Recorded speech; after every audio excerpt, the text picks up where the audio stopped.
Y le damos la bienvenida y gracias por estar en este espacio a Fernando Ramos, presidente del Consejo Marítimo Portuario de México, Comport. Fernando, muy buenos días, ¿cómo está usted?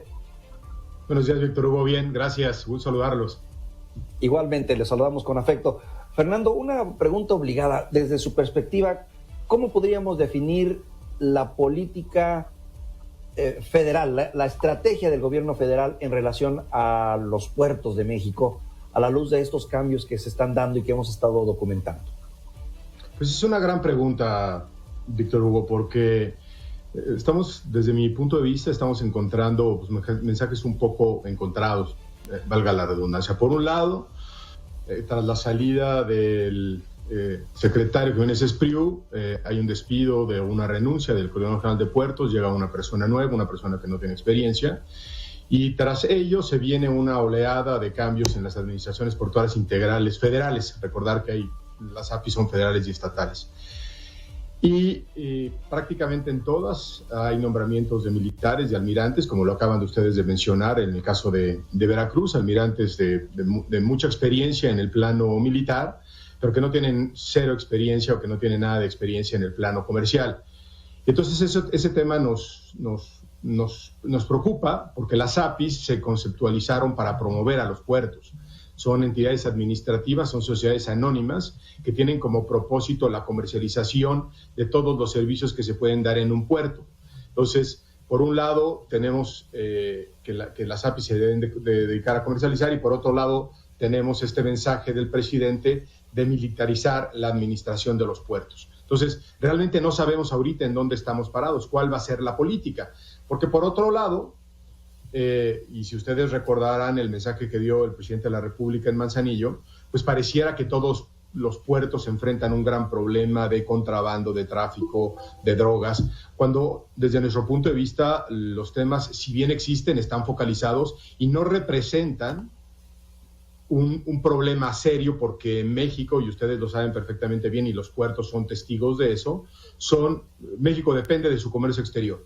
Y el volumen de carga que representa el tráfico lícito de mercancías es por mucho muy superior a lo que pudiera representar los problemas de ilegalidad, fraude, contrabandos o drogas. Entonces, nos preocupa mucho que para combatir un problema de ilegalidad se perjudique todo el tráfico legal de las mercancías.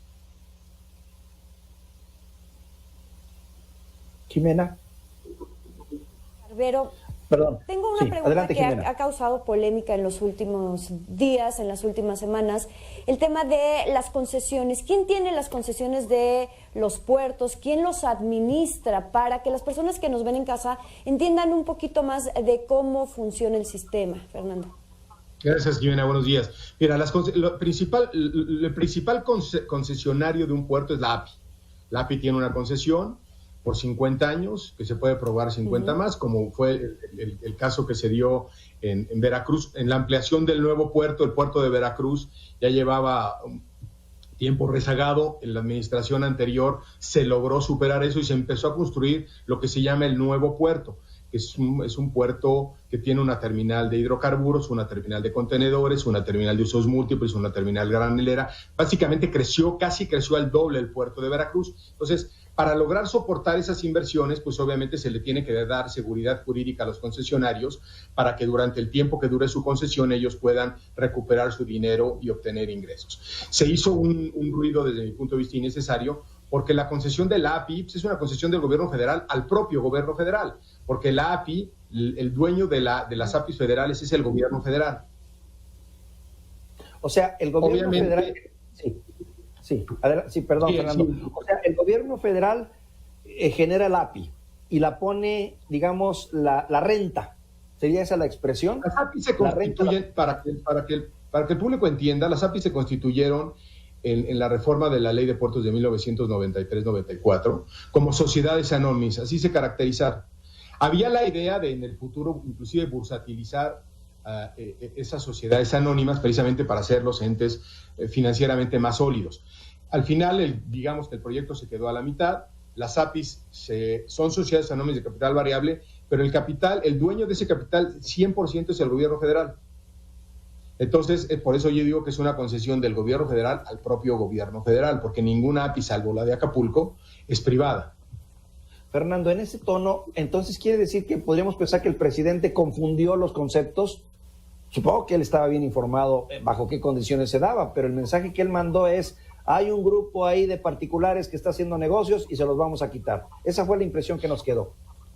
Y también a mí, si te soy honesto, Víctor Hugo, yo creo que sí hay una confusión en el sentido de que, por un lado, la API, que tiene la concesión, digamos, de todo el puerto, de todo el recinto portuario, y en ese recinto, como comenté hace rato, en el caso del nuevo puerto de Veracruz, hay diferentes concesionarios para operar diferentes tipos de mercancías, los de contenedores, los de graneles, los de minerales, los de vehículos, ¿no? Entonces, esos concesionarios, a su vez, firman un contrato de cesión parcial de derechos con la API, previa licitación que se hace de cada una de las terminales, porque no hay que olvidar que las APIs operan en territorios federales, son territorios que no se pueden enajenar, solo se pueden celebrar contratos de cesión parcial de derechos.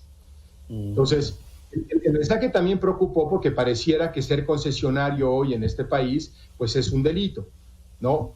O sea, pareciera que el mensaje del gobierno es ir tras esos concesionarios, y ahí es donde te digo, empezamos a enfrentarnos con algún tipo de contradicciones que creo que para la inversión extranjera y para la inversión privada nacional, pues no es una buena noticia.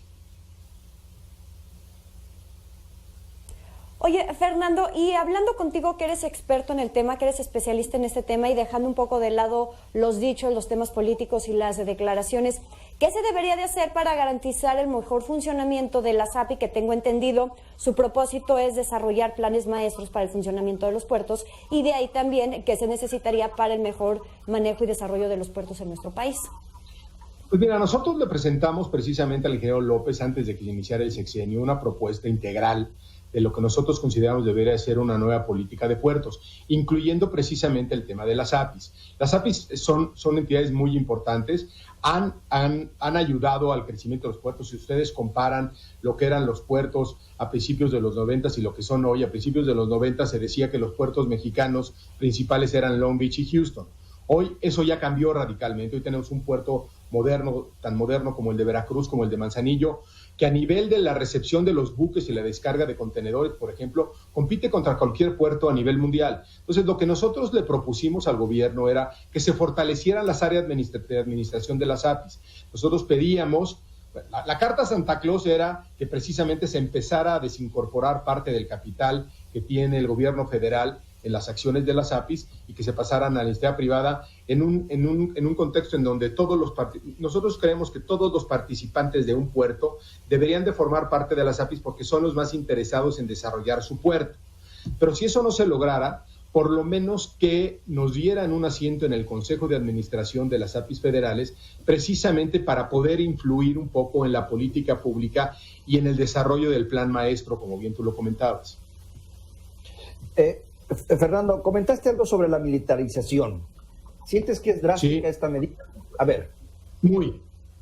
Yo creo que es muy drástica y desde mi punto de vista es confundir la solución de un diagnóstico que pudiera ser en parte cierto. O sea, no podemos hacer a un lado que vivimos en un país muy complicado, la inseguridad está ahí en todos lados. Pero hablando de los recintos portuarios, Víctor Hugo, y eso creo que es bien importante que se entienda, los recintos portuarios no son entidades inseguras. Si bien puede haber que en algunos puertos, como el que se mencionó de Manzanillo, puede haber problemas de introducción ilícita de mercancías, inclusive de drogas y posiblemente de armas, aunque desde todos los análisis que existen, más del 80% de las armas ingresan por la frontera norte. Pero suponiendo que existen esos problemas, hoy la Marina ya es la responsable y es la autoridad máxima de un puerto. Porque recordemos que en el 2017 se hizo una reforma a la ley de puertos y las capitanías de puertos hoy ya son controladas por la Marina.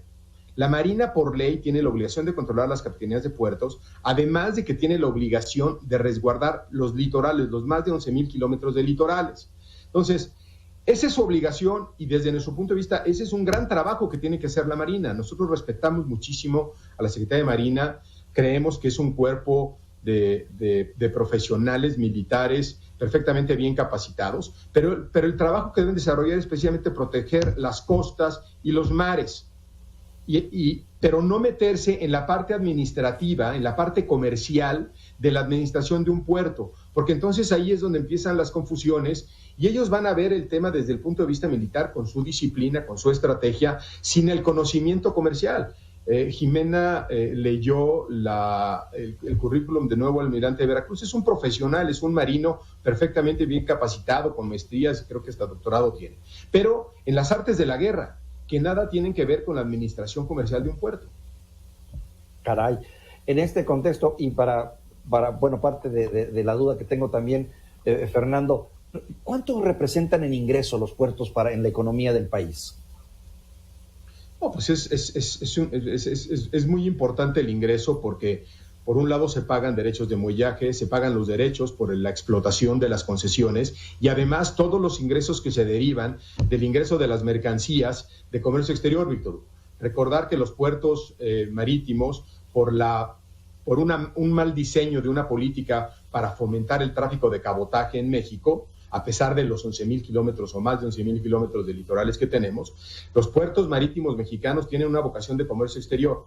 El 95% de las mercancías que ingresan vienen del extranjero y, salvo los alimentos, todas pagan impuestos de una u otra manera, y esos son impuestos. El puerto de Manzanillo es el segundo o la tercera aduana más importante en materia de ingresos para el gobierno federal. Entonces, en su conjunto representan en diferentes tipos de impuestos, aprovechamientos, derechos, representan una fuente de ingresos importantísima para el país.